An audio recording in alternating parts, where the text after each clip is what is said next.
A limit order is a type of order to buy or sell a stock at a specific price or better.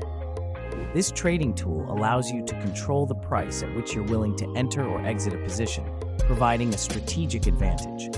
For example, let's say you want to buy shares of XYZ Corporation, currently trading at $50. You believe the price will drop, so you place a limit order to buy at $48. If the stock reaches $48 or lower, your order will be executed, ensuring you don't pay more than you intended.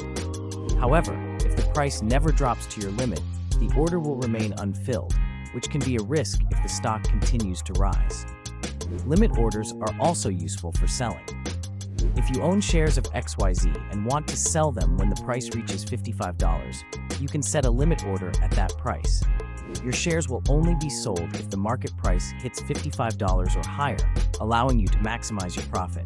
This strategy helps you avoid the pitfalls of market orders, which execute at the current market price and can lead to unfavorable fills. By using limit orders, traders can enhance their trading strategy, manage risk effectively, and maintain better control over their positions, making them an essential tool in the trading arsenal.